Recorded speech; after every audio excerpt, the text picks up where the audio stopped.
तो present continuous की जो चीज़ें मैंने आपको बताई बेटा वो आपको समझ में आ गई होंगी। अब हम बात करेंगे प्रेजेंट परफेक्ट टेंस की बात। किस चीज़ की? Present perfect. जैसा कि इसके नाम में ही लिखा है परफेक्ट। परफेक्ट यानी कि जो काम पूरा हो चुका है, ये जो काम अभी भी प्रेजेंट में पूरा हुआ बेटे, उसके लिए यूज करेंगे प्रेजेंट परफेक्ट टेंस का। जैसे मैं बोलूं कि मैं आपको प्रेजेंट कॉन्टिन्यूस टेंस पढ़ा चुका हूं, यानी कि जो काम अभी अभी प्रेजेंट में पूरा हुआ है उसके लिए प्रेजेंट परफेक्ट टेंस का यूज करेंगे। समझ में आई बेटा बात? कि जो काम कंप्लीट हो चुका है उसके लिए प्रेजेंट परफेक्ट टेंस का यूज करेंगे। इसके अंदर जो हेल्पिंग वर्ब है वो अपनी रहेगी हैज और हैव। हैज और हैव। अब हैज और हैव में क्या बेटे, जो सिंगुलर सब्जेक्ट होगा उसके लिए हमारी जो हेल्पिंग वर्ब रहेगी वो हैज रहेगी, और जो हमारा प्लूरल रहेगा सब्जेक्ट उसके लिए हमारी हेल्पिंग वर्ब हैव रहेगी। और साथ ही किसके साथ? आई और यू के साथ हैव यूज होगी। You have gone, you have done, I have done, ये सारी चीज़ें आई के साथ जो भी होगी हैव के साथ हैव यूज किया जाएगा, और यू के साथ क्या होगा? हैव यूज किया जाएगा। अपनी जो वर्ब रहेगी बेटा वो रहेगी वर्ब की थर्ड फॉर्म, तीसरी फॉर्म।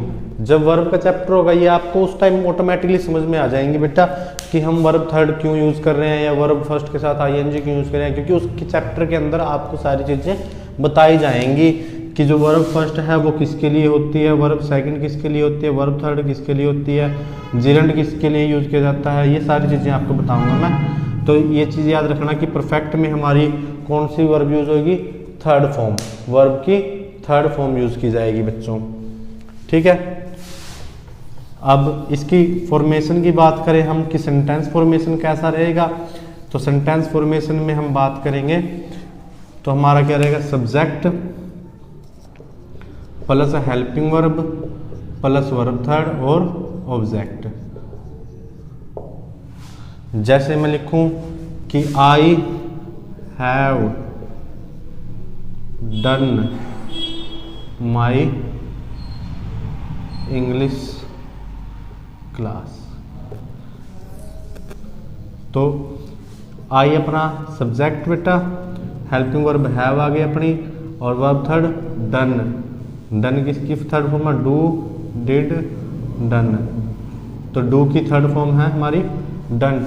माई इंग्लिश क्लास, ये अपना ऑब्जेक्ट हो गया कि मैं अपनी जो है इंग्लिश की क्लास है वो पूरी कर चुका हूँ। समझ में आई बेटे बात? इसका यूज भी एक ही है कि कोई चीज़ अगर प्रेजेंट में अभी अभी पूरी हुई है तो उसके लिए हम प्रेजेंट परफेक्ट टेंस का यूज करेंगे।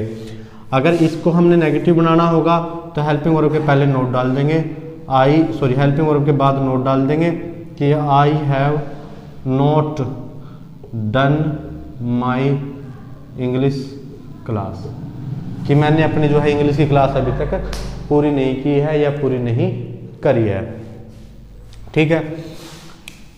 और अगर इंटेरोगेटिव बनाना होगा तो have I done my English class, कि क्या मैं अपनी इंग्लिश की क्लास ले चुका हूँ।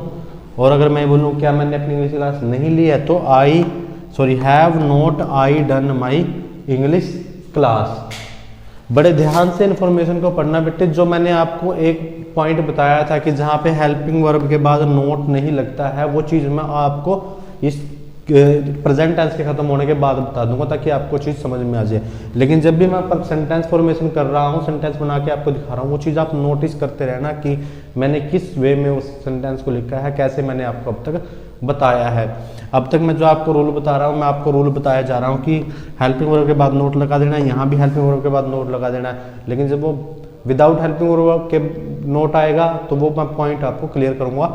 सिर्फ ध्यान से आप इस चीज़ को देखते रहना। ज़्यादा कॉम्प्लिकेटेड नहीं है, सिंपल सा सेंटेंस है, सिंपल सा टेंस है, सिंपल सा इसका रूल है कि कोई काम अभी प्रेजेंट में पूरा हुआ है उसके लिए प्रेजेंट परफेक्ट टेंस होगा, ठीक है। एग्जाम्पल मैंने आपको एक दे दिया कि I have done my English class, की मैंने अपनी इंग्लिश क्लास है जो ले ली है, मैंने अपनी इंग्लिश क्लास पूरी कर चुका हूँ मैं। और अगर नोट लगेगा तो आई have not done my English class, और अगर हेल्प इंटेरोगेटिव बनाना होगा तो have I done my English class, और इंटेरो नेगेटिव बनाना होगा तो हैव नॉट या haven't I done my English class question mark. ठीक है, आशा करता हूँ यहाँ तक चीज़ें समझ में आई होंगी, क्योंकि ज़्यादा कॉम्प्लिकेटेड चीज़ें नहीं है, बिल्कुल सिंपल सिंपल सी चीज़ें हैं, ये चीज़ आपको समझ में आई होगी। लास्ट टेंस रह गया है प्रेजेंट का, उसके बारे में हम बात कर लेते हैं। उसका नाम है प्रेजेंट परफेक्ट कॉन्टिन्यूस। उसमें देखो बेटे प्रेजेंट परफेक्ट कॉन्टिन्यूस में क्या है, परफेक्ट भी आया हुआ है और कॉन्टिन्यूस भी आया हुआ है।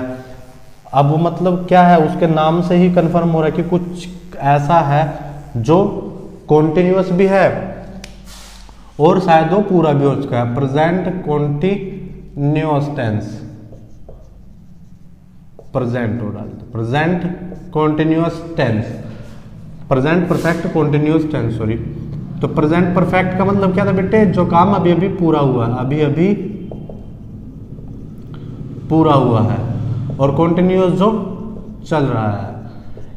इन दोनों चीजों में बेटे चीज क्या है कि इन दोनों को अगर जोड़ दिया जाए तो क्या होता है, उनका कहने का मतलब क्या है, कोई चीज है जो प्रेजेंट में कोई काम है जो चल रहा है, और परफेक्ट का मतलब क्या है, भी वो काम पूरा हो चुका है। लेकिन नहीं, यहाँ पे थोड़ा हम फर्क है कि यह कहने का मतलब क्या है कि कोई काम लंबे समय से चल रहा है, यानी कि उसका कुछ हिस्सा जो है वो पूरा हो चुका है और कुछ हिस्सा अभी भी चल रहा है, वो आएगा हमारा प्रेजेंट परफेक्ट कॉन्टिन्यूस टेंस के अंडर।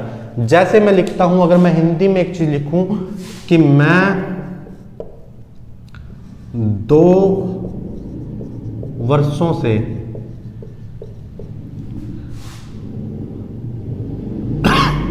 अंग्रेजी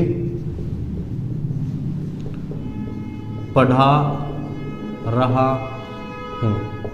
अब यहां पे एक चीज आई बेटे कि मैं 2 वर्षों से अंग्रेजी पढ़ा रहा हूं। ठीक है, यहां पे 2 चीजें देखने पड़ेंगी, मैं अंग्रेजी पढ़ा रहा हूं, अभी भी पढ़ा रहा हूं, और अगर मैं बोल रहा हूं कि 2 वर्षों से अंग्रेजी पढ़ा रहा हूं, यानी कि 2 वर्षों का मतलब क्या है कि मैंने 2 वर्ष पूरे कर लिए हैं, वो काम हमारा परफेक्ट हो गया है, लेकिन मैं अभी भी पढ़ा रहा हूं, तो वो मेरा काम कॉन्टिन्यूस चल रहा है। यानी कि कोई काम है जो एक लंबे समय से चल रहा है और अभी भी चल रहा है, और जब भी वो खत्म होगा वो बात बाद में पास्ट में चली जाएगी, लेकिन अभी कहाँ पे चल रही है, अभी प्रेजेंट में चल रही है। तो हम बात करेंगे प्रेजेंट परफेक्ट कॉन्टिन्यूस टेंस, कि जो चीज़ अभी भी चल रही है वो प्रेजेंट परफेक्ट कॉन्टिन्यूस है, और अगर वो पूरी हो जाती है तो फिर वो पास्ट में चली जाएगी या परफेक्ट में चली जाएगी। ठीक है, लेकिन अभी क्या है कि वो चीज़ 2 वर्ष तो उसने पूरे कर लिए हैं, लेकिन अभी भी वो चल रहा है काम, तो प्रेजेंट परफेक्ट कॉन्टिन्यूस में आएगा बेटे। हेल्पिंग वर्ब की इसके अंदर बात करेंगे तो हैज़ और हैव, और इनके साथ क्या यूज करेंगे, बीन। बीन यूज किया जाएगा बेटे हेल्पिंग वर्ब के साथ, इस चीज को ध्यान से देखना, बीन यूज किया जाएगा हैज और हैव के साथ। ठीक है, अब ये तो हुआ हमारी परफेक्ट की बात। ठीक है, परफेक्ट मतलब बीन का मतलब क्या है बेटे, ये बी की थर्ड फॉर्म है, बी की थर्ड फॉर्म है बीन। ये परफेक्ट की आगे बात, अब आती है कॉन्टिन्यूस की बात, तो इसके साथ वर्ब फर्स्ट और आईएनजी भी यूज किया जाएगा, और साथ में वो टाइम पीरियड भी दिखाया जाएगा कि कितने समय से वो काम चल रहा है। ठीक है, एक बार चीजें समझ लो दोबारा कि परफेक्ट के लिए हम हैज हैव और बीन यूज करेंगे, यानी कि हैज हैव और वर्ब की थर्ड फॉर्म हो गया, और कॉन्टिन्यूस के हम यूज कर रहे हैं कॉन्टिन्यूस के लिए वर्ब फर्स्ट और आईएनजी। साथ में हम बताएंगे कि टाइम से तो हमें पता चलेगा कि वो कितने लंबे से चल रहा है, कि वो परफेक्ट हुआ भी है या नहीं हुआ है। ठीक है, वो चीजें बेटे हमें टाइम के हिसाब से पता चलेंगी। सेंटेंस फॉर्मेशन देखो इसके बेटे, जैसे subject plus helping verb plus been plus verb first ING plus object plus यहाँ पे आएगा सिंस या फॉर, और प्लस में अपना टाइम। अब सिंस और फॉर में भी एक छोटा सा डिफरेंस देख लो बेटा कि सिंस कहाँ यूज होगा और फॉर कहाँ पे यूज होएगा। सिंस होएगा जब किसी भी काम की हम स्टार्टिंग की बात करेंगे कि उस समय से चल रहा है, जैसे मैं बोल दूं कि सोमवार से चल रहा है, सोमवार से चल रहा है। ठीक है, तो ये एक दिन के उसके स्टार्टिंग पॉइंट की बात होगी बेटा, स्टार्टिंग पॉइंट की बात होगी, या जहाँ से उसके स्टार्टिंग पॉइंट के बारे में बताया जाएगा वो हमारा सिंस के साथ यूज होगा। और अगर हम बात करें फॉर की, तो फॉर में हम बात करेंगे ड्यूरेशन की, कि जब उसके काम, जब से वो काम चल रहा है उसकी ड्यूरेशन की बात होगी। जैसे मैंने बोला 2 वर्षों से, तो ये 2 वर्ष क्या है उसके बेटे, ड्यूरेशन है, क्या है, ड्यूरेशन है। और अगर मैं ये कहूँ कि वो 2018 से 2013 से पढ़ा रहा है, तो ये क्या 2013 उसका स्टार्टिंग पॉइंट। अब ये चीज समझ में आ रही है बेटा कि जब किसी की स्टार्टिंग पॉइंट की हम बात करेंगे, स्टार्टिंग टाइम की बात करेंगे तो सिंस यूज होगा, और अगर हम उसके ड्यूरेशन की बात करेंगे तो हमारा फॉर यूज होएगा।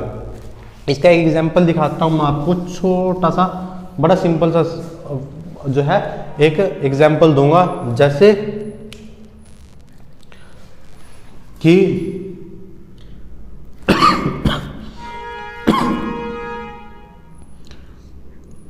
I have been teaching English for 8 years। जब मैं लिखूँ I have been teaching English since 2014। ठीक है, एक एग्जाम्पल ये बेटे छोटा सिंपल सा बिल्कुल। उसने क्या कहा कि I have been teaching English, कि मैं इंग्लिश पढ़ा रहा हूँ फॉर 8 ईयर्स, 8 सालों से मैं इंग्लिश पढ़ा रहा हूँ। ठीक है, और यहाँ क्या बात की कि I have been teaching English since 2014। अब बात करें अगर हम 2022 की बात करें, 2022 और 2014 से 2022 का मतलब क्या है, 8 ईयर्स है ना बेटा, दोनों की बातें सेम है, लेकिन सिर्फ फर्क क्या है, यहाँ पे वो 2014 यानी कि उसके स्टार्टिंग की बात करें कि 2014 से उसने पढ़ाना शुरू किया था और अब तक वो इंग्लिश पढ़ा रहा है, तो यहाँ ये बात हुई है। और यहाँ वो ड्यूरेशन बता रहा है कि वो 8 वर्षों से पढ़ा रहा है, सिर्फ इतना सा डिफरेंस है। मेरे ख्याल से आपको ये चीज़ समझ में आ जाएगी। बड़ा ही सिंपल सा है कि परफेक्ट के लिए हमने यूज कर लिया हेल्पिंग वर्ब में हैज, हैव और बीन, ये परफेक्ट के लिए, और कॉन्टिन्यूस के लिए हमने यूज कर लिया वर्ब फर्स्ट और आईएनजी, और उसके क्या नाम टाइम को जानने के लिए हमने लगा दिया उसके साथ, टाइम के साथ सिंस और फॉर, कि वो अगर स्टार्टिंग की बात करेगा तो सिंस लगा देंगे, और अगर वो ड्यूरेशन की बात करेगा तो हम फॉर लगा देंगे। बाकी आपको पता ही है नेगेटिव बनाने के लिए क्या करना है बेटे, नेगेटिव के लिए क्या करना है, हेल्पिंग वर्ब के बाद नोट, यानी कि I have not been teaching English for 8 years, या I have not been teaching English since 2014।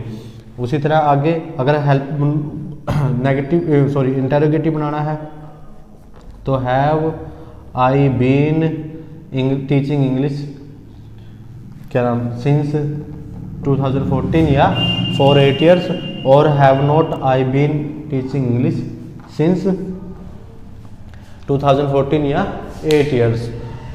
मेरी तरफ से आज बेटे आपका जो है प्रेजेंट टेंस बिल्कुल खत्म हो चुका है, बिल्कुल समाप्त हो चुका है। इनके रूल भी ज़्यादा नहीं है, सिर्फ फर्स्ट है जो प्रेजेंट इंडेफिनिट टेंस था, मैंने उसके बता दिए थे आपको चारों रूल कि कहाँ कहाँ यूज होगा। फर्स्ट कोई रेगुलर काम है, सेकंड कोई इरेगुलर काम है, थर्ड अपना क्या था किसी की हैबिट है, या फोर्थ क्या था अपना जो अपना यूनिवर्सल ट्रूथ है। प्रेजेंट कॉन्टिन्यूस में क्या था, प्रेजेंट कॉन्टिन्यूस में जो काम अपनी आंखों के सामने हो रहा है उसके लिए प्रेजेंट कॉन्टिन्यूस का यूज करेंगे, या कोई काम अपनी आंखों के सामने नहीं हो रहा लेकिन वो प्रेजेंट में उस टाइम में जिस टाइम हम बात करें उस टाइम वो काम चल रहा है उसके लिए प्रेजेंट कॉन्टिन्यूस टेंस का यूज करेंगे। थर्ड था अपना प्रेजेंट परफेक्ट टेंस, कि जो काम अभी अभी प्रेजेंट में कंप्लीट हुआ है उसके लिए प्रेजेंट परफेक्ट टेंस का यूज करेंगे बेटा। और फोर्थ है अपना ये प्रेजेंट परफेक्ट कॉन्टिन्यूस टेंस, जिसका एक हिस्सा पूरा हो चुका है लेकिन एक कार्य अभी भी चल रहा है, कुछ हिस्सा उसका पूरा हो चुका है कुछ हिस्सा उसका चल रहा है, वो अपना है प्रेजेंट परफेक्ट कॉन्टिन्यूस टेंस। तो बेटे कल अगली क्लास में मैं आपको पास्ट टेंस से स्टार्ट करूंगा, उसके लिए आपको बेसिक स्ट्रक्चर था जो मैंने आपको तैयार करके दे दिया है। आगे से हम जो भी क्लास में हम पढ़ेंगे उसके लिए मैं आपको सिर्फ नॉर्मली चीज़ें बताऊंगा, उनके रूल बताऊंगा, सेंटेंस के अंदर हेल्पिंग वर्ब वगैरह का इंट्रोडक्शन दूंगा, उसकी फॉर्मेशन वगैरह की प्रैक्टिस आपको खुद करके देखनी है बेटे। आशा करता हूँ कि आपको प्रेजेंट टेंस अच्छे से समझ में आया होगा। नेक्स्ट क्लास तक के लिए सभी को थैंक यू। जय हिंद, जय भारत।